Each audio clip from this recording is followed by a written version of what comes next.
Welcome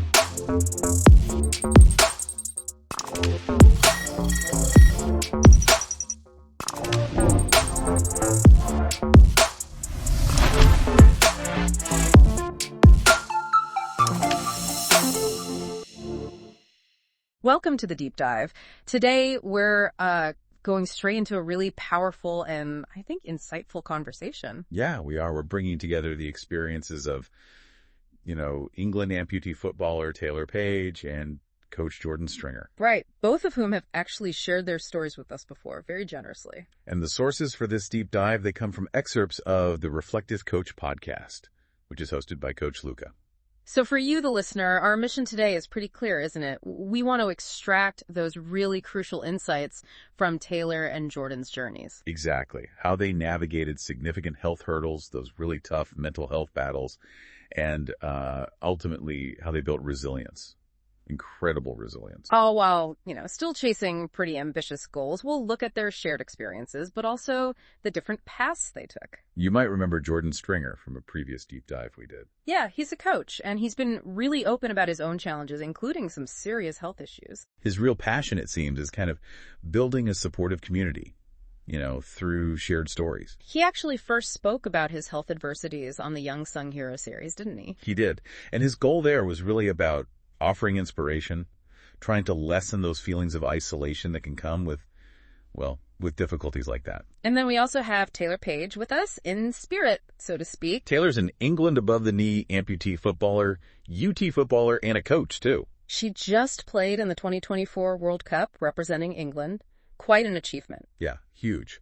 And alongside playing, she's really active in community coaching, plays for Newcastle Women's AMP squad. Right now, she's doing this incredible balancing act: football, coaching, university, even travel. It's a lot. It really is. And what's truly compelling, and what we really want to get into today for you, is that even though they're at different stages in life, Tayla and Jordan have faced these remarkably similar, deep, dark experiences. Mm-hmm. Particularly around health and mental well-being. So this deep dive, it's all about exploring those shared experiences and, really importantly, their perspectives on mindset and building that resilience we talked about. Okay, so let's start with Tayla's initial health journey. From what we understand, she had a really sporty childhood. Yeah, very active. Football was a big passion early on. But then things took a really difficult turn, kind of unexpectedly, after an appendectomy. That was back in 2013. Right. She started getting this persistent worsening pain in her groin area. And what's just incredibly frustrating, maybe something listeners who've struggled to get diagnosed can relate to, is that for years, doctors kept telling her it was, quote, all in her head. Ugh, that must have been infuriating. It took such a long time to get an actual diagnosis. An extraordinarily long time. And when it finally came, the diagnosis was CRPS complex regional pain syndrome. And she described this pain. It's hard to even comprehend. Like, every single bone in her body was breaking. All the time. Just imagine that constant, pervasive agony. 6 years. 6 years of that relentless pain. It's almost impossible to really grasp, isn't it? And obviously, it completely upended her daily life. Yeah, things like even the slightest touch wind, bed sheets, water on her leg could apparently cause excruciating pain. Understandably, this led to severe depression and, really tragically, suicidal thoughts. It's just hard to fathom that level of prolonged suffering. Yeah, truly difficult. But even in that, profound darkness, Tayla held on to this strong desire to live a full life. She wanted to get married, have a family. That vision, that future hope, it became this critical driving force for her, didn't it? To find some solution anyway out of the pain. It really did. And this, I think, for you listening, highlights the power of holding on to your values, your future hopes, even when the present just feels unbearable. And that search ultimately led her to make an incredibly brave, life-altering decision. To have her leg amputated. Yeah, just a week after her 20th birthday. And remarkably, she's described this as the best decision she ever made. Which really underscores a key insight, I think, for anyone facing tough health choices. Sometimes those radical solutions can actually lead to unexpected freedom, a better quality of life. Absolutely. And just look at her life now. England international player, Newcastle player. Coach, mentor. It truly shows the transformative impact that decision had for her. It's incredible. It really is. And thinking about the mental health impact for Tayla during those really tough years, it clearly took a massive toll. Oh, for sure. She mentioned losing friends during that time of illness and depression. That must have been incredibly isolating. Yeah, it just reminds you of the strain that long-term illness can put on your social connections. Some listeners might have experienced that themselves. But it's also, really inspiring to hear about the positive shift later, connecting with her England team, that sense of belonging. How vital that can be for mental well-being, that shared experience. Definitely. She also reflected on how easily you can lose sight of the future when you're stuck in such intense struggle. That feeling of being trapped, right? Yeah, trapped in the present pain, with no way forward in sight. For listeners facing long-term difficulties, that might really resonate. And Tayla shared that her coping mechanism, when she had those suicidal thoughts, often centered on her family. Thinking about the impact on them. Exactly. That love and concern, it acted as a powerful anchor for her in those darkest times. It shows the strength we can find in our connections. Mm-hmm. And she pointed to that pivotal moment with the doctor, finally, someone who listened. And actually recommended amputation as a real possibility after years of being dismissed. That must have felt like a huge turning point. Oh. A validation. It emphasizes, for you listening, just how important it is to find healthcare professionals who genuinely hear you, who validate what you're going through. And the fact her parents were on suicide watch. Yeah. And it even thought about how they'd accept the worst case scenario. Yeah. It just highlights the absolute severity of the pain she was in. It's truly heartbreaking. It really is. So now let's shift focus a bit to Jordan's mental health journey. He's also faced major health scares. Yeah, notably his recovery from testicular cancer back in 2019, which is obviously a huge battle in itself. Absolutely. And then incredibly, just 4 months after his own recovery finished, his mother needed open heart surgery. Wow. That back-to-back critical health stuff, it led to just overwhelming stress and physical pain for him too. It really shows how multiple stressors can just pile up and massively impact our well-being, doesn't it? For sure. Jordan described reaching a point where he just felt he'd had enough. That feeling of being completely overwhelmed, unable to cope anymore, I think some listeners might recognize that feeling from times of intense pressure in their own lives. He shared a very specific, very personal incident, going to nearby woods, contemplating suicide. It's a really stark reminder of how intense these struggles can get. And underscores how important it is to recognize the signs of severe distress, both in ourselves and maybe in people around us. And similar to Taylor, actually, Jordan also had thoughts about his family, how they might cope. That concern for loved ones seems to be a common thread in these incredibly difficult moments. Thankfully, emergency services intervened in his case. Yeah, he acknowledges that without their help, things could have been very different. It really powerfully highlights the crucial role of accessible mental health support and intervention. We need those services. He described his mind feeling poisoned, losing control of his actions. That must be a terrifying feeling. Yeah, when your own thoughts feel alien, overwhelming. And during that episode, Jordan experienced life in black and white.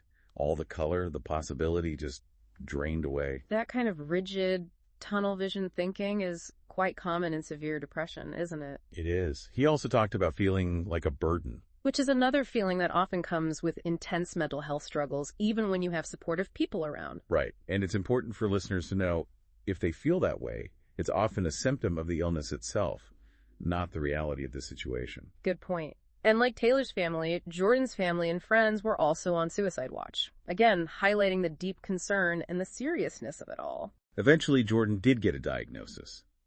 Severe clinical depression. Which, sometimes that formal recognition is the first step towards getting the right kind of help. He did mention some hesitation about starting medication, though. Ah, right, because of a past negative experience someone he knew had. Exactly, and that kind of thing, hearing someone else's story, can understandably make you apprehensive about treatment options. Sure. But ultimately, he did start medication, initially for sleep, it sounds like. Yeah, and also began therapy, psychotherapy, which he did for a year. So that combination, medication and therapy, seems like it was really key in his recovery. It does. Psychotherapy, for those maybe unfamiliar, involves talking things through with a therapist, exploring thoughts, feelings, behaviors. It can give you really valuable tools. Strategies for managing difficult emotions and experiences. Exactly. It is striking how both Taylor and Jordan had these significant experiences with the healthcare system, good and bad. Yet Taylor recounting doctors dismissing her real pain as psychological, even with visible symptoms. That feeling of not being believed by the people supposed to help you, it's so damaging. And it can delay getting crucial treatment, can't it? Absolutely. And Jordan shared that disheartening experience with a mental health nurse who was just unsupportive when he was really vulnerable. Those negative interactions during a crisis can be particularly harmful, really erode your trust in the system. Definitely.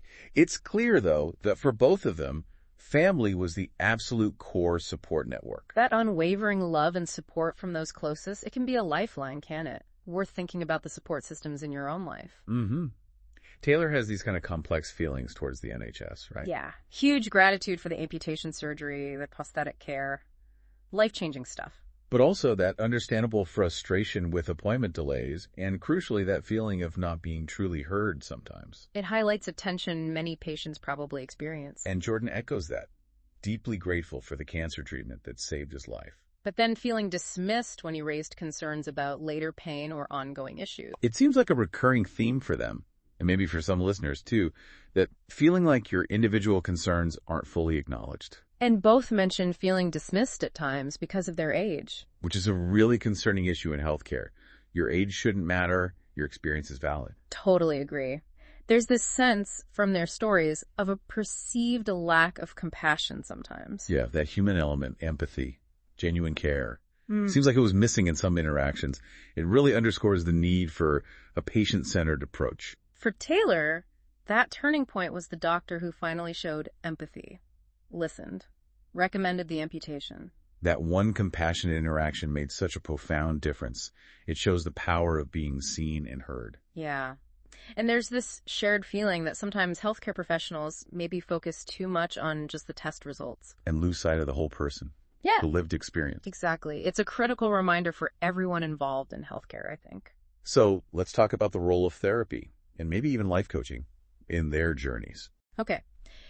Tayla saw a psychologist, but she mentioned that initial question, how are you feeling, sometimes felt a bit superficial. Right, especially when the answer was clearly just immense, constant pain.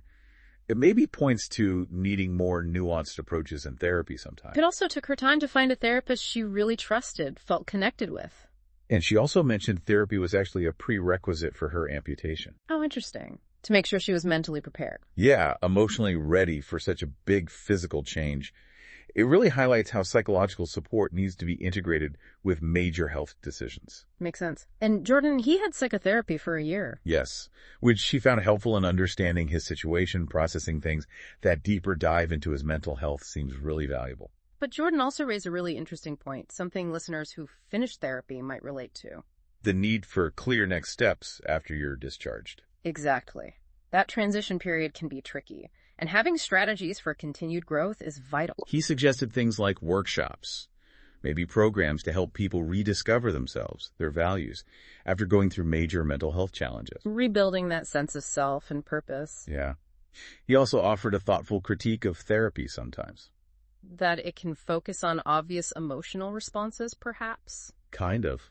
Maybe sometimes missing chances to delve into more nuanced underlying stuff. It just speaks to the complexity of mental health. And Tayla highlighted how important the specific language used by therapists and doctors is. Right. Small shifts in how questions are asked can make a huge difference in feeling heard, validated, supported. It's really important, I think, for you, the listener, to grasp that while amputation, cancer, these are huge adversities. They don't define Tayla or Jordan. Not at all. Their identities are so much richer, more complex than just these challenges they faced. Absolutely. Tayla's positive mindset just seems fundamental to who she is now. She hasn't let the amputation hold her back at all, has she? Pursuing her passions, living fully. That determination seems like it was always there, ingrained in her. Even a current football injury, it doesn't seem to deter her much. And Jordan, he sees his cancer experience as, well, almost an opportunity. Yeah, a chance to channel that energy into positive life projects. It's that powerful idea of finding meaning, finding purpose, even after adversity.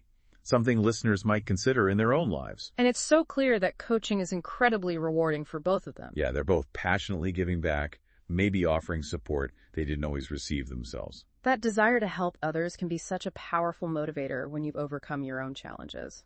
Tayla shares some really lovely experiences coaching kids.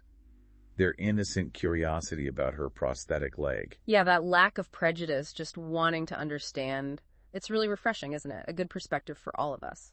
But she also had a really disheartening experience with older girls. She was coaching at a college. Right, who were disrespectful. It really highlights that crucial point. Disability should never be seen as a barrier to coaching ability. Absolutely not. A coach's skills, their knowledge, their dedication, that's what matters. There's definitely a need for a bigger shift in perspective in sports and everywhere, really. Focus on ability, not physical difference. Talent and knowledge aren't limited by physical form. Simple as that. Taylor also mentioned potential challenges in job interviews, worrying her disability might unfairly be a factor. Even when it's totally irrelevant to her coaching skills, it shows those unconscious biases can still be out there. And she rightly emphasizes how important it is to provide proper adaptations and support for coaches with disabilities. Creating truly inclusive environments benefits everyone at the end of the day. But despite these negative experiences, potential hurdles, her desire to coach is just unwavering. Yeah, driven by her love for the game and her long-term ambitions. That passion just shines through. So looking ahead, what are their future plans? Jordan's back coaching. He is, yeah, with a group he knows well, and he mentioned this feeling of unfinished business. Interesting. So his focus now is on stabilizing the team, the club. Yeah, that's the immediate goal. But he hasn't ruled out future management opportunities down the line. And he's working on his qualifications, too. He is. He holds his level 2C license equivalent, and he's aiming for his B license. Shows his dedication.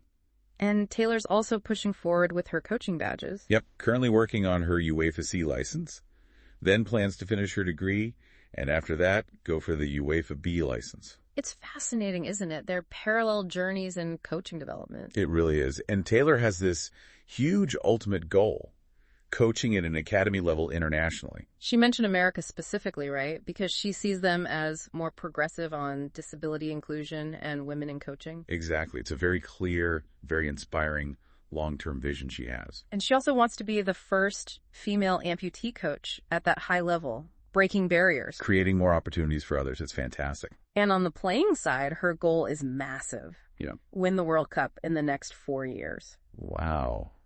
What an incredible goal. Shows her competitive spirit. And the AMP Cup is coming up soon, June, in Poland and Ukraine.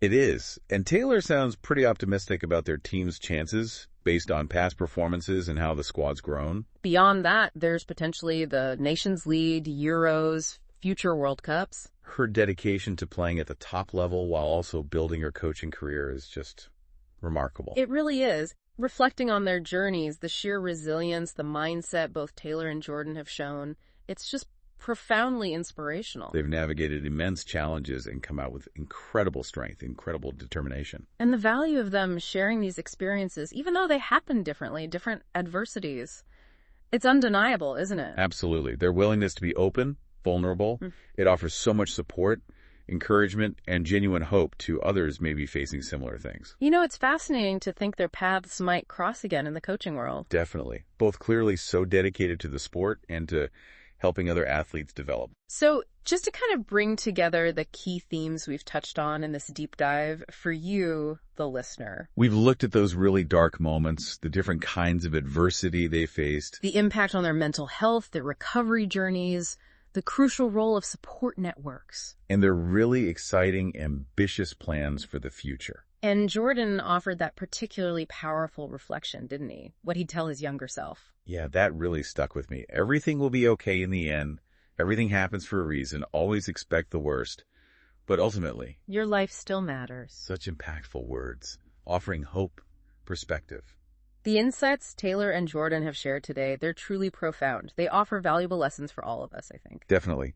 Their resilience and just the importance of open, honest conversations about mental and physical health challenges that really shone through. So as listeners, you have this real opportunity now to reflect on their experiences. Think about how these insights might apply to your own life, whatever challenges you might be navigating right now. And we really encourage you to seek out the individual previous deep dives we did with Taylor and Jordan. Yeah, for an even deeper look into their personal stories, you can find those wherever you get your podcasts. Jordan is also open to connecting with others. He's on Facebook as Jordan Stringer. We'll make sure to tag his Instagram too. And you can follow Taylor's amazing journey on Facebook, Taylor Page, and on Instagram, she's Taylor Page 17. Finally, maybe let's all just take a moment. Remember the immense power of sharing our human experiences. And the incredible potential for real growth that can come even from the darkest, most challenging times. Your own journey matters, and there's always hope to be found.